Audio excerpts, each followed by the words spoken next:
오늘 저희들에게 주시는 하나님의 말씀은 마가복음입니다. 마가복음 4장 26절에서 29절 말씀입니다.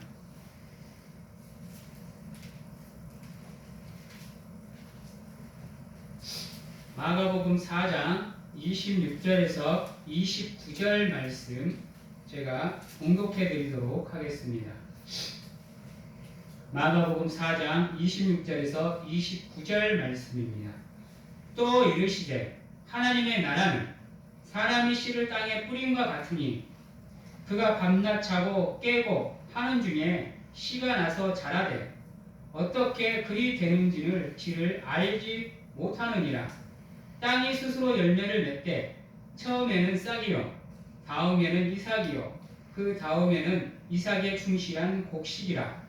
열매가 익으면 곧 낫을 대나니 이는 추수 때가 이르렀음이라.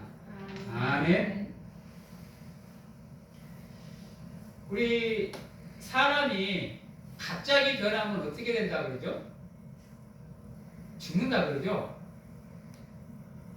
여러분, 사람이 갑자기 변하면 주변 사람들이 이상하게 생각을 해요. 막 문제만 일으키던 사람이 어느 날 갑자기 개가천선을 해서 갑자기 막 선한 일을 하고 하면 나는 좋은 뜻으로 나의 삶을 바꾸려고 하는데 주변 사람들은 거기를 갸우뚱하게 되어 있어요. 저 사람이 왜 저러지? 그동안은 저렇게 살지 않았는데? 이상하네? 뭘 잘못 먹었는가? 이렇게 생각을 하게 되거든요. 물론 우리의 삶이 어떠한 계기를 통해서 한꺼번에 이렇게 확 뒤집어지는 경우도 있습니다. 그래서 우리가 그 사람의 변화에 깜짝 놀라는 경우도 있거든요. 근데 그런 경우는 정말로 하나님이 우리의 삶을 깊게 타치해 주지 않는 이상은 쉽게 일어날 수 있는 변화는 아닙니다. 또한 하나님 또한 우리에게 우리가 그렇게 급작스럽게 변화되기를 원하지 않아요. 왜냐하면 급작스럽게 변하면 그게 오래 못 가요. 여러분, 양은 냄비가 쉽게 끓는데 쉽게 식어요. 사람이 급작스럽게 성장을 하게 되면 어느 순간에 머물게 되면 그리고 그 삶이 좋은 길로 나가지 않고 안 좋은 길로 계속 나가다 보면 그것을 버티지 못하고 무너져 내리는 경우가 있어요. 그래서는 좌절하고 방황하는 가운데 자신의 삶을 내팽개쳐버리는, 방임해버리는 이러한 경우가 있거든요. 그러한 모습들을 우리는 주변에서 참 많이 봐요. 그래서 하나님은요, 우리를 급작스러운 변화보다는 조금씩 연단시켜가면서 우리가 조금씩 단단해지기를 원해요. 그래서 하나님이 우리를 연단하는 도구가 무엇이냐? 바로 시험이라는 겁니다. 고난이라는 거예요. 그것들을 통해서 우리 안에 쌓여져 있는 잘못된 것들, 죄악들, 실수들, 오류들을 하나씩 끄집어내는 가운데 하나님이 원하는 성장으로 우리를 이끌고 가십니다. 우리 세상에서 성공하는 사람들 한번 보십시오. 쉽게 성공의 길을 걸은 사람은 어떠한 삶의 장애나 위기가 다가오게 되면 그것을 극복하기보다는 그 앞에서 무너져 내리는 경우가 참 많아요. 그래서는 그냥 될 대로 되라는 식으로 그냥 그저 그렇게 대충 살아가는 경우가 있습니다. 왜? 자기가 노력해도 안 된다고 생각하거든요. 자기가 극복해 보려고 하지도 않고 어떻게 하지도 않으면서 왜 나는 이것밖에 안 되는지 지금까지 잘 되어왔던 것은 머릿속에서 새카맣게 잊어버리고 잘못된 것들만 생각하는 가운데 자기의 삶을, 세상의 신을 원망하는 모습들이 나옵니다. 그래서 앞으로 나가기보다는 그냥 그 자리에 주저앉아서 하소연하거나 한탄하면서 세월을 보내요. 우리 믿음의 사람들도 마찬가지입니다. 우리가 믿음 생활을 하게 되면 우리도 모르는 사이에 연단이라는 단어가 우리의 내리 속에서 사라져요. 그리고 우리의 삶이 편안하기만을 원해. 하나님을 믿으면 모든 게 다 은혜고 모든 게 다 축복일 거라 생각을 해요. 그래서 그 믿음 가운데에는 시련도 없을 것이라고 생각하고 고난도 없을 것이라고 생각하고 고통도 없을 거라고 생각을 해요. 그렇게 편하게 신앙생활을 하다가 어느 순간 자신의 삶에 시련이나 고난이 다가와 버리면 그때부터는 그거를 감당 못해요. 여러분, 언제나 믿음이라는 게 무엇인지 아세요? 내가 잘 나갈 때나 못 나갈 때나 동일하게 변함이 없는 모습. 이게 온전하다라는 말이에요. 내 기분에 따라서 나의 삶이 좌지우지 되는 게 아니라 주변의 환경에 따라서 내 삶이 왔다 갔다 하는 게 아니라 비록 내 삶에 고통과 아픔이 다가올지라도 그 가운데에서도 그것을 딛고 일어서기 위해서 노력하는 가운데 조금 더 앞으로 나가기 위해서 노력하는 것. 이게 온전으로 가는 길이에요. 그런 건 전혀 없고 그냥 내 삶이 처음부터 끝까지 수탄하기만을 바라요. 그러한 삶을 살아온 사람들 대부분이 무너져 내려요. 채찍질을 하고 당금질하고 살아와도 시련과 고난 앞에서 그것을 극복해내기가 쉽지 않은데 온실 속에 하초처럼 자라온 사람이 태풍에, 폭풍에, 비바람에 그것을 어떻게 버텨내요? 여러분, 세상에 평안만 있는 거 아닙니다.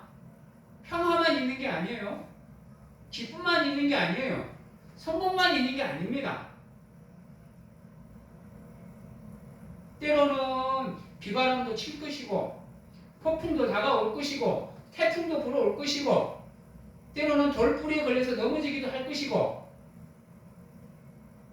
때로는 캄캄한 터널을 지나야 될 때도 있습니다. 그게 우리의 삶이에요. 늘 변함없이 우리의 삶에 태양만 비치기를 햇빛만 비춰오기를 바라면 안 된다는 거예요. 세상의 이치는 태양이 뜨면 달이 뜨게 돼 있고 밝음이 오면 어둠이 오게 되어 있는 게 세상의 이치입니다. 봄이 오면 여름이 오게 돼 있고 여름이 오면 가을이 오게 돼 있고 가을이 오면 겨울이 오게 돼 있습니다. 또다시 봄이 오고 여름이 오고 가을이 오고 겨울이 가는 이게 우리가 살아가는 세상의 이치고 순리입니다. 근데 대부분의 사람들이 그러한 것을 알면서도 그것을 인정을 안 하고 그냥 자신은 수탈하기만을 바래요. 물론 잠깐은 그 순탄이 우리의 삶에 기쁨을 줄 수도 있고 행복을 줄 수도 있습니다. 그러나 세상은 그렇게 만만한 곳이 아니에요. 우리가 원하는 대로 흘러가는 것이 아니라는 겁니다. 아셔야 돼요. 세상의 권세를 잡은 자는 여러분 사탄이에요. 하나님이 이 땅에 오셔서 하나님의 영광으로 이 땅을 치유하기 전까지는 이 땅의 권세는 사탄이 잡고 있습니다. 누구보다도 하나님의 반에서 살아가는 존재가 사탄이에요. 여러분, 그런 사탄이 우리가 온전히 하나님을 믿고 살아가는 삶을 가만히 내버려 둘 것 같아요?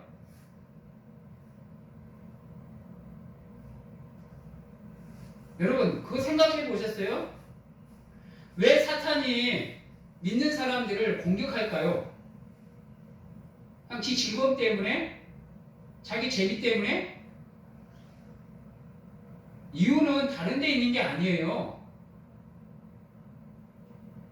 우리가 하나님을 온전히 믿으면 믿을수록 사탄은 무엇이 되느냐? 자기의 힘이, 자기의 영역이 뭐해지는 거예요? 작아지고 약해지는 거예요. 그래서 기를 쓰고 하나님을 믿고 살아가려는 우리를 찌르고 공격하고 덤벼드는 거예요. 그래서 어느 사자처럼 집어삼키는 가운데 이 땅에 하나님의 나라의 도래를 막기 위해서 노력하는 게 사탄이라니까요. 근데 세상 속에서 살아가면서 우리의 삶이 순탄하기를 바란다. 그건 어불성설인 겁니다. 특히 믿음의 사람들. 그래서 하나님이 우리를 온실 속의 하초처럼 키우는 게 아니에요. 그러한 사탄의 공격에서도 버티고 극복하고 이겨내면서 하나님의 사람으로서의 삶을 살아가게 만들기 위해서 우리를 시련 가운데에다가도 놓기도 하고 아픔 가운데에다가 놓기도 하면서 우리의 삶이, 우리의 신앙이 흔들리지 않는 가운데 하나님만 바라보고 하나님만 의지하는 삶을 살 수 있도록 우리를 연단하는 것.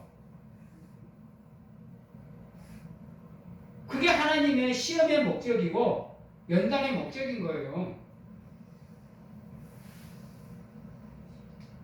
그 생각해 보셔야 돼요. 왜 하나님께서도 인정한 의인이라 말하는 욥을 사탄의 참소에 왜 남겨둬요? 하나님을 그렇게 잘 믿는다고 하나님께서 인정하시는데 아브라함은요? 야곱은? 이삭은? 모세는? 여호수아는요? 다윗은요? 심지어는 죽음을 보지 않고 하늘나라로 올라간 엘리야는요? 왜 예수님께는 시련과 고난이 왜 있어요?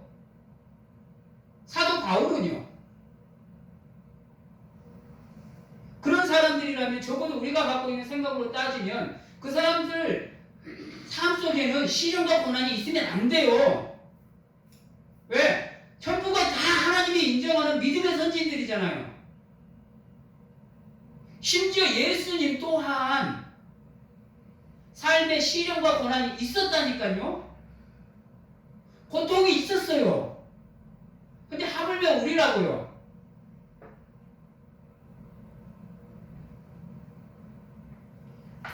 사랑하는 성도 여러분, 다시 한번 말씀을 드리지만 세상은 녹록한 곳이 아니에요. 우리의 삶은 쉬운 게 아니라니까요. 그러기에 우리가 늘 우리의 삶을 돌아보고 점검해야 되는 이유가 여기 있습니다. 그래서 우리의 삶이 엇나가지 않도록 때로는 채찍질도 해야 되고 때로는 당근도 줘야 되고요. 때로는 물도 줘야 되고 때로는 바람도 불어야 되고요. 이러면서 우리의 삶이 하나님이 원하는 삶의 길에서 벗어나지 않도록 우리가 우리의 삶을 점검하고 노력하는 가운데 하나님이 원하시는 길로 나가기 위해서 노력을 해야 되는 겁니다. 오늘 말씀해 보세요. 사람이 씨를 땅에 뿌린과 같으니 그가 밤낮 자고 깨고 하는 중에 씨가 나서 자라되 어떻게 그리 되는지를 알지 못하느니라. 땅이 스스로 열매를 맺되 처음에는 싹이요 다음에는 이삭이요 그 다음에는 이삭에 중시한 곡식이라고 얘기하고 있습니다. 심으면 바로 곡식이 맺히는 게 아니라 그 단계가 있다는 얘기예요. 여러분, 그 단계를 걸쳐서 우리가 성장을 해야 어떠한 시련과 고난 가운데 놓여 있어도 우리의 삶의 믿음이 흔들리지 않을 수 있다라는 겁니다. 그렇게 우리가 살아가기를 하나님이 원하고 계셔요. 그러한 사람들을 마지막 때에 하나님께서 낫을 되어서 추수하겠다라고 이야기하고 계십니다. 여러분, 우리가 언제까지 우리의 삶을 노력해야 될까요? 하나님이 원하시는 분량까지 나가기 위해서 힘쓰고 애써야 될까요? 한순간이 아니에요. 1년이 아니에요.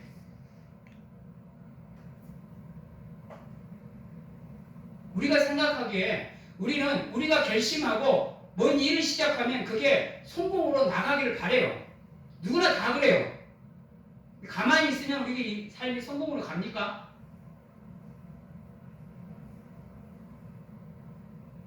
가만히 있으면 그냥 곡식이 열매를 맺어요.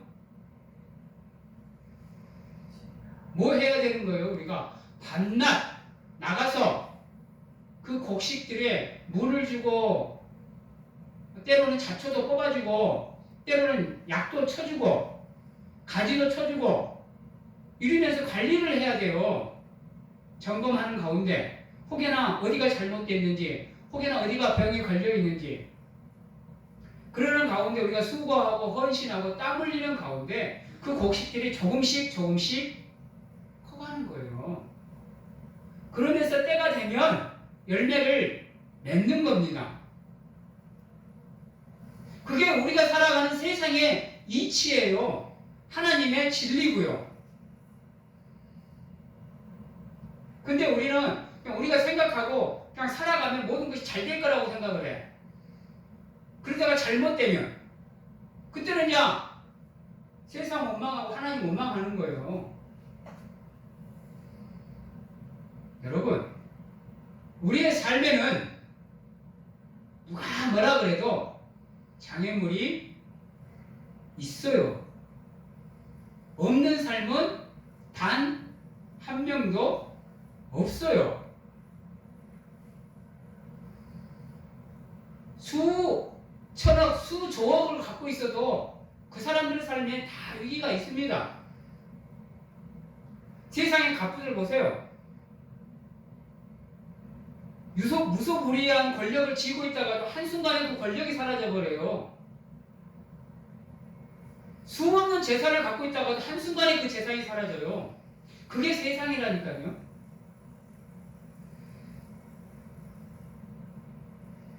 그래서 끊임없이 우리가 살아가는 삶을 우리가 점검하고 돌아보는 가운데 우리가 잘못된 길로 빠지지 않고 성공의 길을 가기 위해서는 끊임없이 우리가 좋은 도를 걷기 위해서 노력을 해야 그때서야 때가 되면 우리의 삶에 열매가 맺히는 거예요. 근데 그때를 기다리지 못하고 그냥 자기 생각에 자기 기준에서 자기의 삶을 재단해버리고 하나님의 능력을 재단해버리기 때문에 문제가 되는 거예요. 여러분, 세상에 나가서 한번 보세요. 밖에 나가서 저 밭에 있는 잡초, 공중에 날아다니는 새, 그들이 어떻게 커가는지 여러분들 아세요? 여러분들 자녀 키우는 거 한번 생각해 보세요. 그 자녀가 어떻게 크는지 아세요? 어떻게 커가고 있는지. 그냥 내가 밥을 먹여주고 옷을 입혀주고 물을 먹여주니까 재워주고 이러니까 자녀가 커가는 것 같아요? 근데 모든 것이 내 공로인 것 같아요? 여러분들, 세상의 이치 속에는 사람의 공로는 없어요. 여러분들, 하나님이 정해놓은 이치 속에서, 진리 속에서, 순리 속에서 하나님의 뜻대로 섭리 가운데서 흘러가는 가운데 자라고 태어나고 죽고가 반복되는 거예요. 어둠이 오고 밝음이 오고 때로는 고난도 다가왔다, 태풍도 왔다. 이게 자연의 순리대로 하나님이 정해놓은 섭리 가운데서 자연스럽게 흘러가는 거예요. 여러분이 백날 노력해봐요. 빠진 머리를 다시 자라게 할 수 있는가? 좀 안 되더라고요. 제 소원이 여기 머리가 좀 나는 건데 어느 날은 조금 나 있는 것 같은데요. 어느 날 흘러면 또 안 보여요 이게.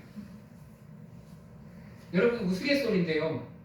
제가 설교할 때 빛을 잘 안 보잖아요. 이유가 뭔지 아세요? 여기 때문에 그래요. 고개 숙이면 여기가 보이잖아요. 요거 안 보이려고 우스갯소리입니다. 그런 거예요 여러분들.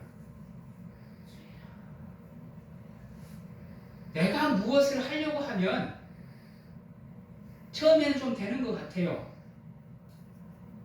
그러나 시간이 흐르다 보면 내가 키를 쓰고 용을 쓰고 해도 안 되는 거라는 것을 알면 바꿔야죠. 거기다가 올인을 해버리면 안 되는 거예요. 이런 얘기해서 죄송하지만 우리나라와 일본을 두고 한번 보세요.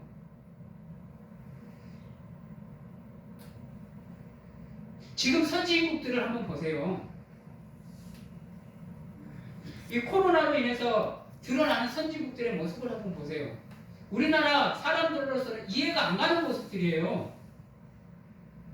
제가 얼마 전까지만 해도 내가 봐도 우리나라가 미국보다 나은데 이런 생각이 들 정도네요.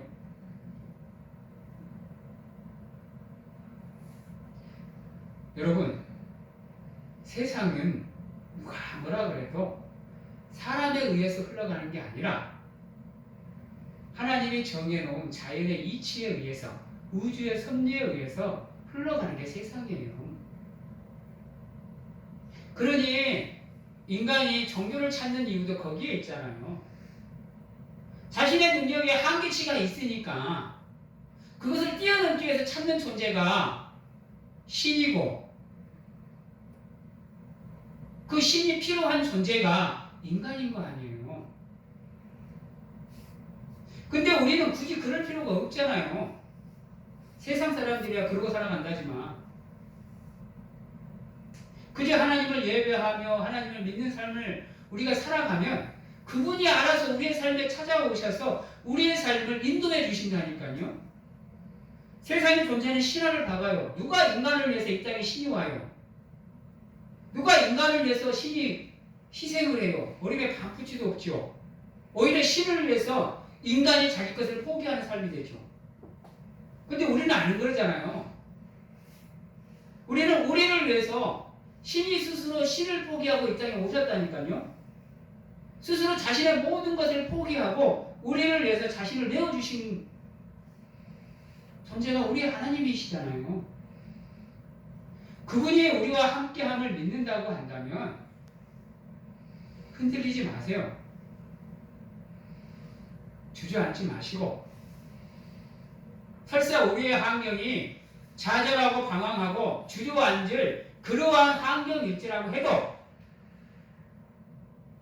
그런 우리를 가슴 아파하며 말할 수 없는 탄식으로 지금도 우리를 위해서 기도하시는 그분을 기억하시면서 여러분들의 삶을 다시금 일으켜 세우시기 위해서 노력하시고 무너진 믿음이 회복되게 하기 위해서 노력하시고 다시금 여러분들의 삶을 하나님의 은혜의 자리로 터닝시키기 위해서 노력을 하신다고 한다면 여러분들의 삶은 내가 살아내는 것 같지만 하나님이 함께 하시는 가운데 우리의 삶을 인도해 주고 계심을 알고 깨달을 수 있게 되실 겁니다. 여러분, 한꺼번에 변화라고 하나님도 원하지 않아요. 조금씩 조금씩 바꾸십시오. 우리는 그냥 모든 게 한꺼번에 이루어지기를 바래요. 그러다가 안 되면 제풀이 무너져요. 그러지 마시고 하나씩 하나씩 바꿔가세요. 때론 그 과정 속에서 우리 실수할 수도 있어요. 우리 잘못할 수도 있고요. 좀 불의한 행동을 할 수 있고 불법을 행할 수도 있습니다. 그러나 늘 그때마다 하나님이 우리와 함께 하심을 기억하셔서 그러한 상황 속에서도 하나님이 반드시 나와 함께 하시고 나를 붙잡아 주실 거라는 믿음을 가지고 조금씩 나의 삶을 바꾸어 가신다고 한다면 반드시 여러분의 그 수고와 헌신에 그 땀에 하나님이 대가로 보응을 해 주실 겁니다. 그것을 믿고 힘들고 어려운 가운데에서도 하나님만 바라보시고 하나님을 사모하는 삶을 통해서 그분이 원하시는 삶으로 나가시기 위해서 노력하신다고 한다면 여러분들은 반드시 하나님의 축복 가운데 놓일 수 있을 겁니다.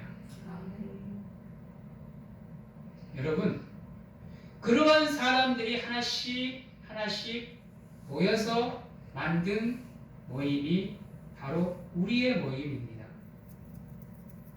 그러다 보니까 이 안에도 문제가 없을 수는 없습니다. 그러나 그러한 문제가 이 안에 산재해 있더라도 그렇게 하나님의 은혜 가운데 우리가 조금씩 힘을 합치고 서로가 서로를 사랑하고 헌신하고 수고하고 땀을 흘리면 우리의 모임 또한 하나님이 원하시는 온전한 모임으로 나갈 수가 있게 되는 겁니다. 그 출발은 바로 여러분들입니다. 여러분들이 준비가 되어지면 여러분들이 모여있는 그 모임 또한 하나님이 원하는 온전한 공동체로 나갈 수 있게 되는 겁니다. 그것을 아십시오. 그러지 않고 우리 교회가 변화되기를 원한다. 그러면 반푸치도 없는 소리입니다. 그 안에 구성원들이 준비가 안 되어 있는데 그 모임이 어떻게 온전해질 수가 있어요? 기억하셔야 돼요. 때로는 우리의 마음에 원망이 들어오기도 할 것이고 시기가 들어오기도 할 것이고 질투가 들어와서 우리 모임 가운데 다툼이 생길 수도 있습니다. 그러나 하나님이 우리에게 원하시는 것 그러한 것들을 우리가 부딪혀서 극복하고 이겨서 승리하는 가운데 우리가 성령이 지키게 한 하나됨을 이루는 가운데 사랑의 공동체를 만들어가는 것, 위로의 공동체를 만들어가는 것, 그것을 하나님이 원하신다라는 거예요. 또한 여러분 사람은 온전한 존재가 아니에요. 완벽한 존재가 아니라는 겁니다. 누구나가 다 흠이 있는 존재예요. 그러니까 내가 바라보는 사람이 완벽하기를 원하면 안 돼요. 완전해지기를 원하면 안 된다니까요. 하나님도 우리를 바라보면서 완전해지기를 원하지 않으신다고요. 근데 우리가 다른 사람을 보면서 그 사람이 완전해지기를 바라는 거 잘못된 생각이에요. 그 사람이 완전해지기 위해서 온전한 성도가 되기 위해서 노력하는 그 모습을 보시면서 그 사람이 하나님을 닮아가기 위해서 노력하는 그를 위해서 기도해주고 붙잡아주고 세워주는 우리가 되어야 되는 거예요.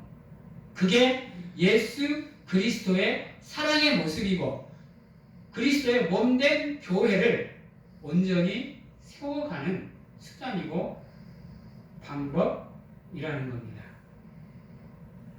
그것을 기억하시고 누가 뭐라고 해도 서로가 서로를 사랑하셔서 힘들어하는 사람을 위해서 기도하시고 무너지는 사람을 예수 그리스도의 이름으로 다시금 세워가면서 주의 몸된 이 공동체, 이 모임을 온전하게 만들어가기 위해서 노력하시는 사랑하는 성도님들이 다 되시기를 바랍니다.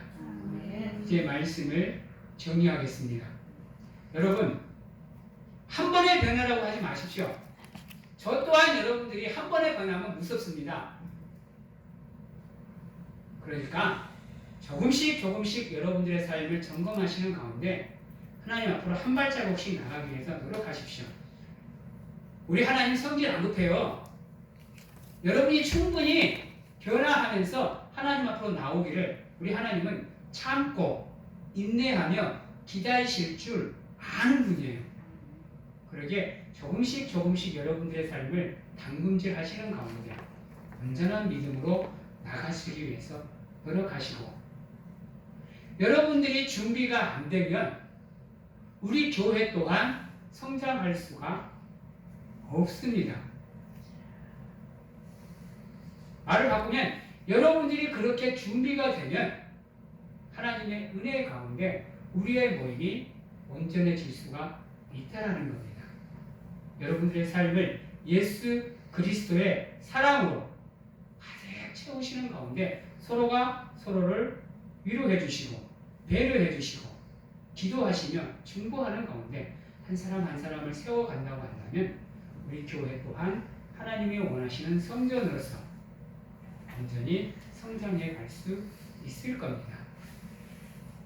그러한 비전을 가지시고 세상에 하나님의 나라를 세우시기 위해서 노력하시는 가운데 하나님께 인정받는 귀한 믿음의 성도님들이 다 되시기를 주님의 이름으로 축원합니다. 기도하겠습니다. 사랑의 하나님, 하나님께서 우리와 함께 하심을 우리는 알고 있습니다. 그러나 때론 우리가 그것을 외면하고 내 뜻대로, 내 편리대로 살아가려 할 때가 너무나 많습니다. 우리의 삶에는 반드시 시련과 고난이 함께 할 수밖에 없습니다. 왜냐하면 우리가 완전한 존재가 아니기 때문입니다. 그리하여 실수할 수 있고 죄를 지을 수 있는 존재이기에 더더욱 그렇습니다.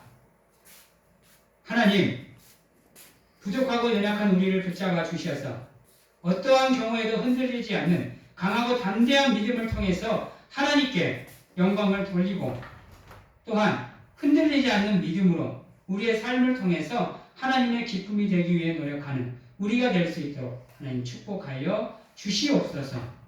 누가 뭐라 그래도 우리가 먼저 준비되고 우리가 먼저 세워지는 가운데 주의 몸된 교회를 하나님이 원하시는 성전으로 세워갈 수 있도록 노력하게 하시고 한 사람 한 사람이 서로를 사랑하며 위로하며 배려하며 중보하는 가운데 서로가 협력하고 연합하여 이 땅에 선을 이루어가는 귀한 하나님의 공동체, 귀한 하나님의 모임이 될 수 있도록 하나님 축복하여 주시옵소서. 지금은 우리를 죄에서 구원하시기 위해 이 땅에 오신 예수 그리스도의 은혜와 세상 끝날까지 우리와 함께 하시는 가운데 안아주시고 품어주시는 하나님 아버지의 사랑하심과 우리가 세상 어느 곳에 가서 무엇을 하든지 간에 우리를 지키시고 보호하시며 인도하시는 성령님의 교통하심이 오늘 이 자리에서 모든 것을 하나님께 맡기고 하나님만 사모하며 하나님만 신뢰하고 하나님만 의지하는 삶을 살게 노라고 확신하고 결단하는 귀한 하나님의 성도님들 머리 위에와 가정과 직장, 자녀와 건강 위에 지금부터 영원토록 함께 하시기를 축원하옵나이다.